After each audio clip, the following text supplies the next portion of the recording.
नमस्कार दोस्तों, आप सभी का स्वागत है स्टेनो हेल्प में। तो दोस्तों, आज की जो डिक्टेशन रहेगी वो रहेगी एक अलग ही टॉपिक से रिलेटेड, जो कि रहेगी मिलावट से रिलेटेड। दोस्तों, गति रहेगी 70 शब्द प्रति मिनट। ये डिक्टेशन आगामी राजस्थान हाई कोर्ट के लिए बेहद ही इंपॉर्टेंट रहने वाली है। दोस्तों, इसी प्रकार की डिक्टेशन आपको एग्जाम में देखने को मिलेगी। तो बिना समय गंवाए शुरुआत करते हैं। 1 2 3 स्टार्ट।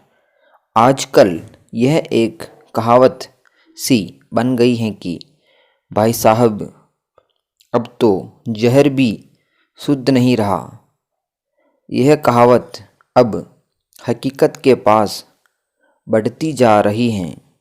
और आश्चर्य तो यह है कि हम कुछ भी तो नहीं कर पा रहे हैं, न तो प्रशासन के स्तर पर और न ही व्यक्तिगत स्तर पर। विराम।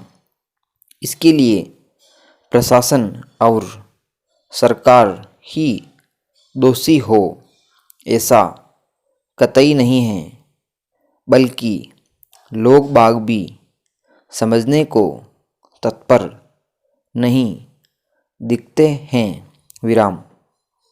अभी हाल ही में मैगी नूडल्स को लेकर खूब बवाल काटा गया, किंतु आप किसी भी शॉपिंग प्लेस पर जाकर देखिए और आप यह देखकर दंग रह जाएंगे कि अब यह पहले से कहीं ज़्यादा मौजूद दिख रही है। विराम। न केवल बड़े शॉपिंग मॉल्स में, बल्कि गली मोहल्ले की दुकानों से भी मैगी पहले की ही भांति बिक रही हैं। विराम। यह मिलावट की दुनिया की ऐसी कहानी है जो कोल्ड ड्रिंक्स से लेकर तमाम खाद्य पदार्थों में गहरे तक घुला हुआ है। विराम। वैसे हमारे देश में मिलावट कोई नई बात नहीं है। विराम। बहुत पहले से बनिए और साहूकार दाल चावल जैसे खाने की चीज़ों में कंकड़ पत्थर तक मिलाया करते थे, जिससे उन वस्तुओं का वजन बढ़ जाता था और ऐसे मुनाफा कमाया जाता था। विराम।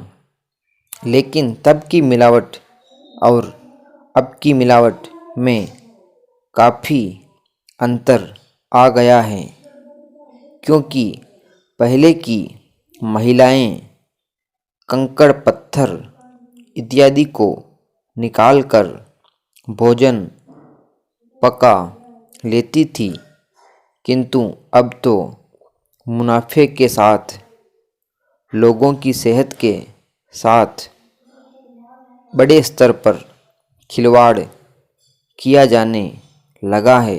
विराम।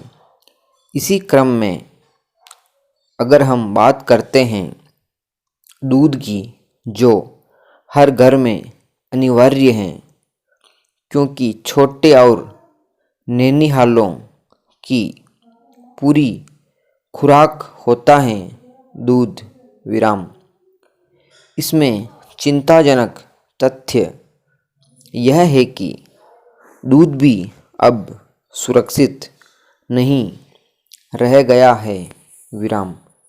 अगर सरकारी आंकड़ों पर नज़र डालें तो पिछले 4 सालों के आंकड़े यह बताने के लिए पर्याप्त हैं कि दूध साल दर साल दूषित हो रहा है।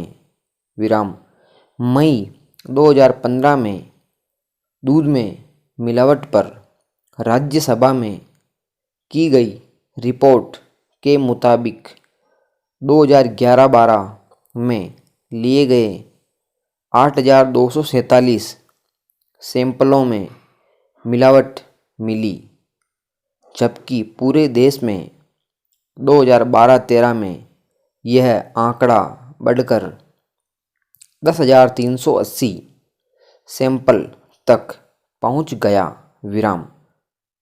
इसके अगले साल यानी 2013-14 में दूध के 13,571 सैंपल टेस्ट में फेल हो गए। जाहिर है साल दर साल यह बढ़ता हुआ आंकड़ा हमारे देश के घटते स्वास्थ्य का ही संकेत है।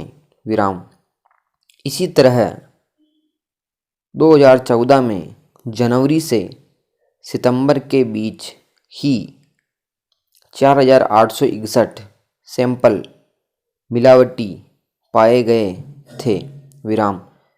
इससे स्पष्ट है कि साल दर मिलावट का आंकड़ा बढ़ रहा है, जिसमें दूध में यूरिया से लेकर डिटर्जेंट तक की मिलावट धड़ल्ले से हो रही है। ऐसा नहीं है कि यह सिर्फ लोकल लेवल पर ही है, बल्कि मदर डेयरी जैसे बड़े ब्रांड में भी मिलावट का खुलासा हो चुका है। दूध से हम आगे बढ़ते हैं तो सरसों के तेल और दूसरे खाद्य तेलों में अर्जिमोन मैक्सिकाना का बीज मिलाया जाता है, जिससे लोग ड्रोपसी के शिकार हो जाते हैं। समाप्त।